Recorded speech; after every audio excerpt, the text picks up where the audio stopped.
Hi guys, welcome back to Touring Townsend's channel, and this time we are travelling to the north of Tenerife. Those of you with sharp eyes will notice that we're back in the original hire car, having returned the emergency hire car after coming off La Gomera. An expensive mistake, but one we just had to take. So we are heading towards Puerto de la Cruz, where we're going to stay for a few days. Hopefully we're going to go up Mount Teide while we're there and explore the surrounding areas. So stick with us, and if you enjoy the video, don't forget to give us a like and a subscribe.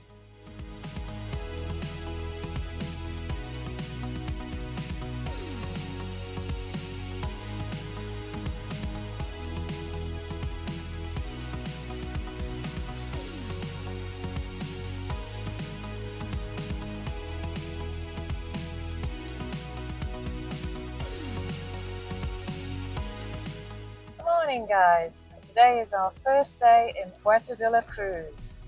Not quite sure what we're doing today. The weather's a bit variable at the moment. There's a storm incoming in the next day or two, so we're going to go and see what the beach is like, perhaps have a look around the town.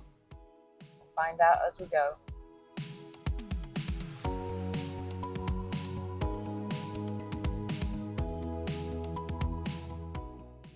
We had our usual problem trying to find parking anywhere near the seafront, so we ended up parking up about a 15-minute walk away, all downhill fortunately. As we'd driven by the beaches, we'd noticed red flags were out, so we knew the beaches weren't open, so we left the beach bag in the car and just went for a walk to see the stormy seas.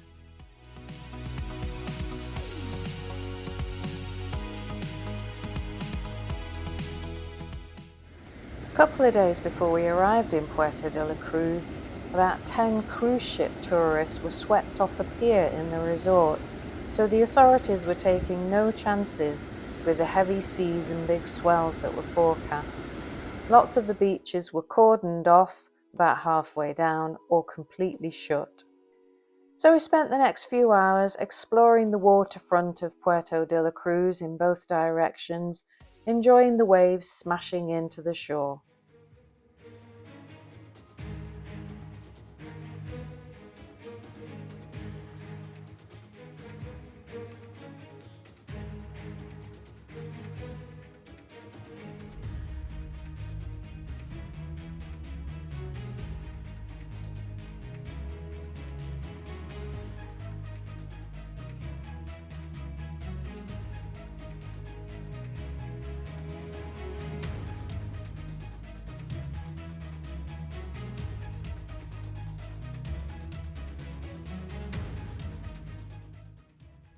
I'm not sure I'd have parked my motorhome there on that particular day, but lots of people had.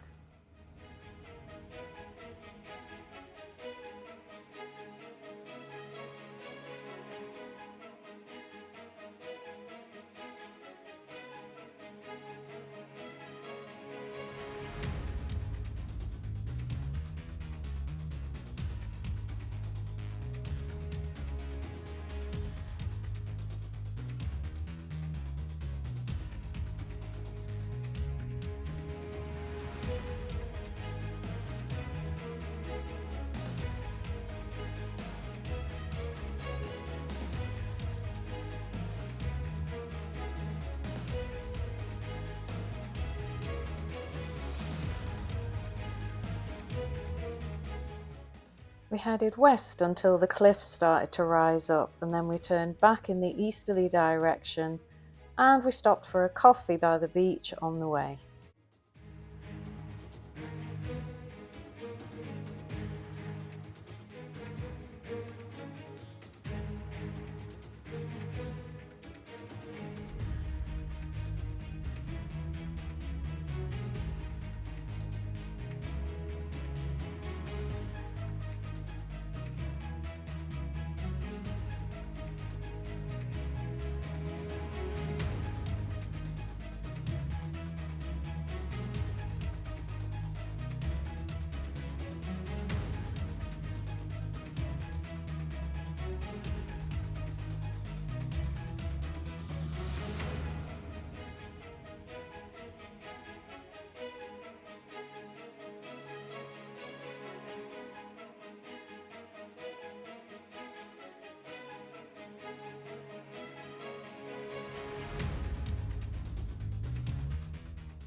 We turned off by the Playa del Well so that we could go to the Plaza del Charco for lunch.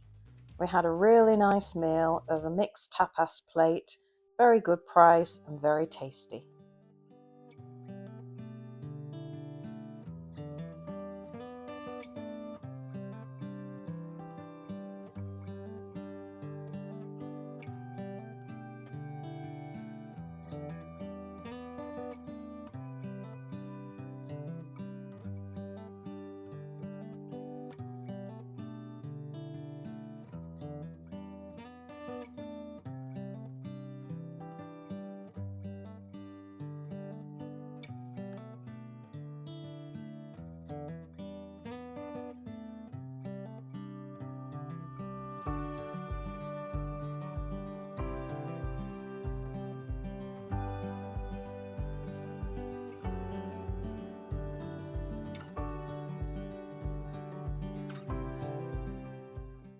The Playa de Martínez seemed to be the only beach that was open, presumably because of the angle it was at.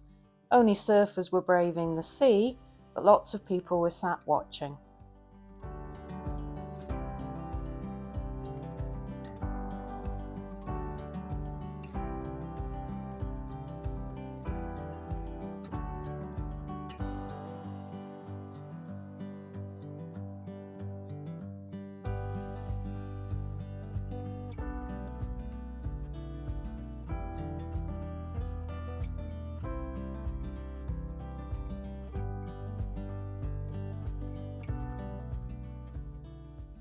The next day we got up to glorious sunshine, but Storm Claudia was due that afternoon, so all the beaches were still shut. We spent the day at Lago Martínez, €7 for entry, including your lounges, and the complex had 7 swimming pools, although not all of them were full. The main pool was salt water, quite cold, but good for a swim. Into the afternoon, the weather started to deteriorate, and at 2:30, the whole complex was evacuated. Apparently, all outdoor activities had to stop by 3 o'clock. So we headed back to the apartment to see what the weather was going to do. Through the early evening, the storm seemed to be developing out to sea. The sky just got darker and darker over the sea, but nothing seemed to really happen where we were.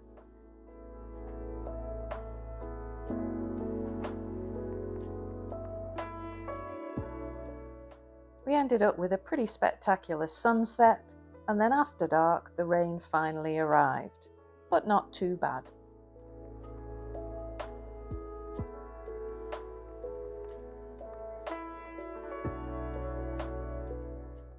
So today we're sheltering in from Storm Claudia, so we thought we'd show you the apartment, our last one in Tenerife. So we've got the kitchen as soon as you come in the door, and then the bedroom is on the left, and the bathroom is on the right. And then we go through into the dining area and living room. Nice big sofa, nice relaxing space with a huge TV. The internet's not too bad. And then we have a balcony overlooking the pool and out to sea, but you can't really see that because of the storm today. We had lunch in the apartment and then the rain finally stopped, so we decided to go and see some more of Puerto de la Cruz's sights away from the waterfront.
It seemed like lots of people had the same idea as us as we went up the Agatha Christie steps, and to the viewpoint at Mirador La Paz it got quite busy.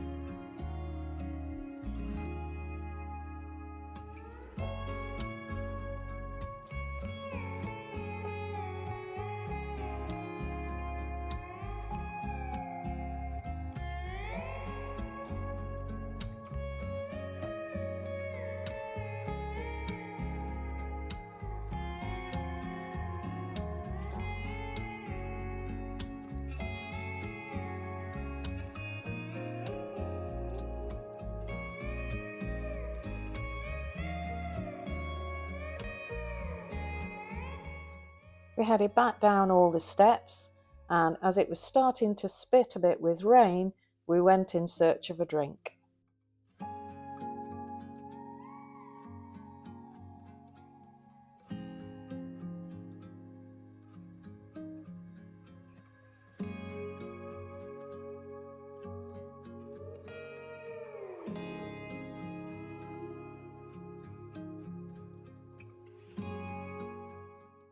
After a little bit of Christmas shopping and admiring the waves one more time, we headed to get some dinner as it was getting quite dark and the rain seemed to be picking up.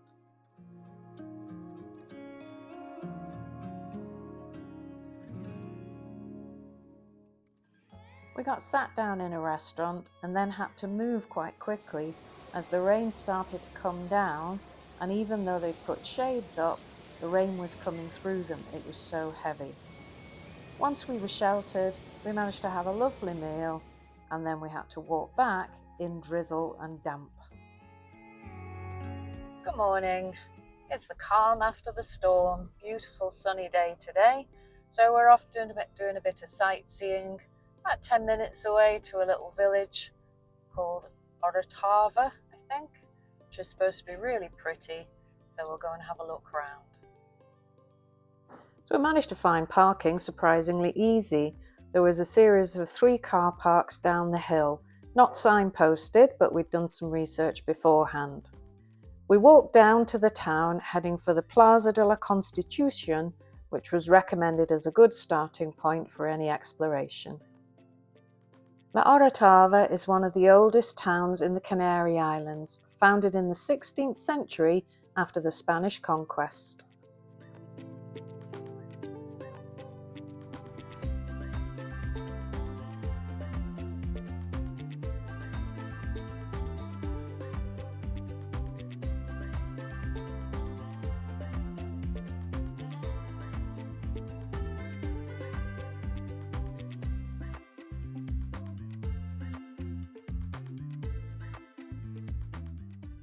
Plaza de la Constitución was a lovely shady spot, and we soon stopped for a coffee there before continuing our explorations.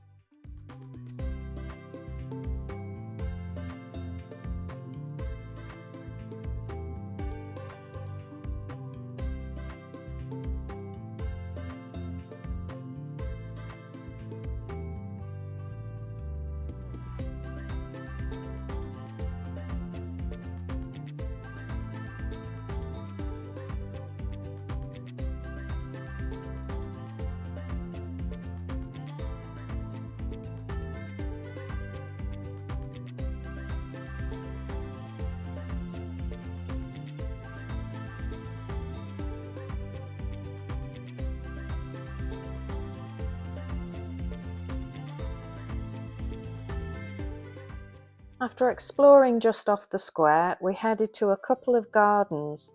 The first one is a real mouthful, so I've put the name on the screen, and we had a nice wander around this very open park area before heading to the botanical gardens, which were very different.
After we left the botanical gardens, we headed down the hill towards the Iglesia de la Concepción, a beautiful Baroque church.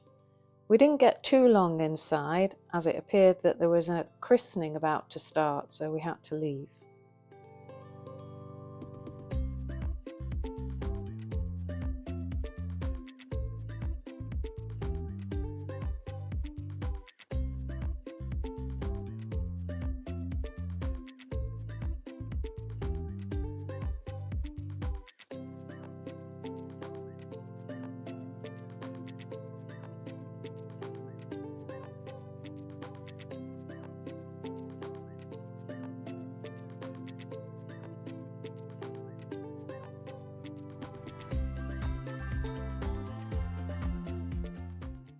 Next we headed to the Casa de lo Balcón, although plenty of the houses nearby also seemed to have some very ornately carved balconies. The detail was beautiful.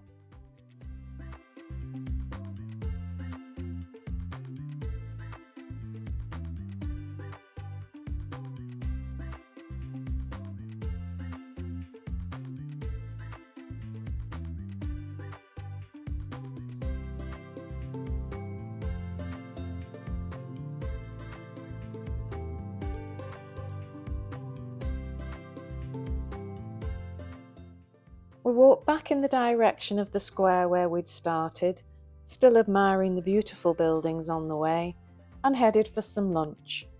We had tapas, which was so good I kept forgetting to take pictures until we'd already eaten half of it. It was a really nice lunch, and then we headed back to the car.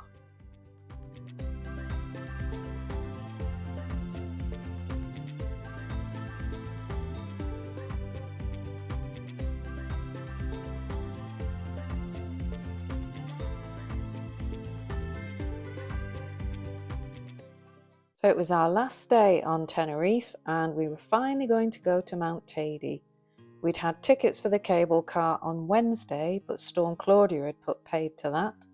So we booked for Saturday, and we set off early so that we could stop at all the viewpoints we wanted to on the way up.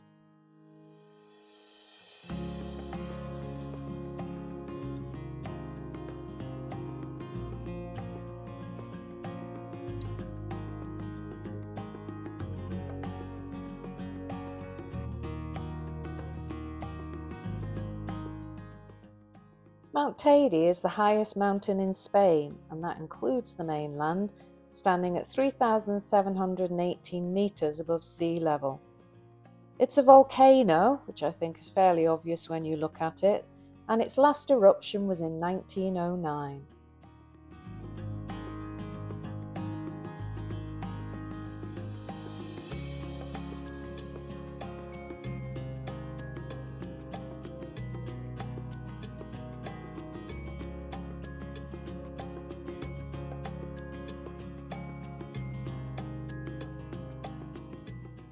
As we got closer to the top and the cable car, we were starting to get worried about the amount of traffic around, and we were wondering if we were going to be able to park.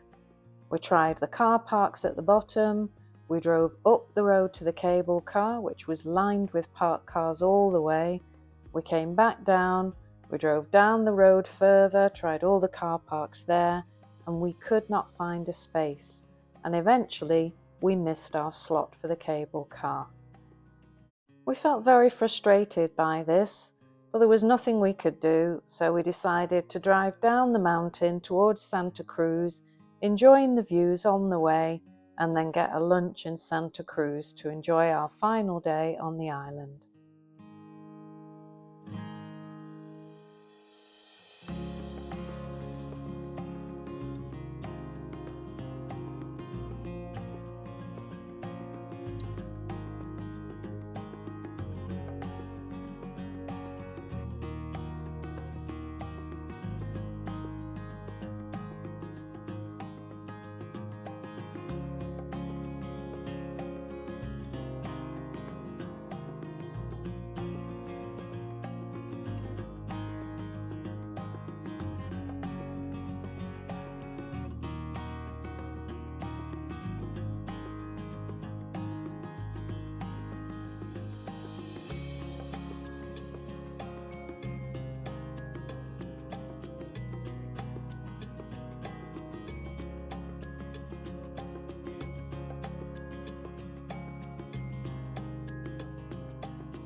As we came down the hill towards Santa Cruz, the route took us right past Tenerife North Airport.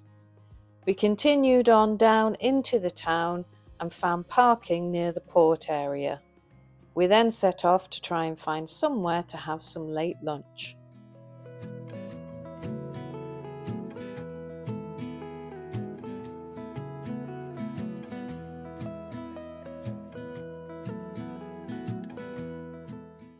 After we'd eaten, we had a short walk around the port area where there were 3 huge cruise ships in, and then we headed to the airport. Time to go home.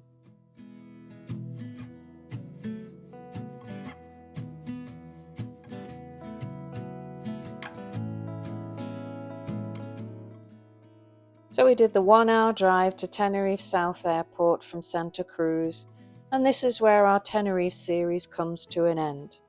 If you've enjoyed the video, please do think about giving it a like and subscribe. It really helps us to grow the channel. Our next series will be back in the motorhome in the UK, coming soon.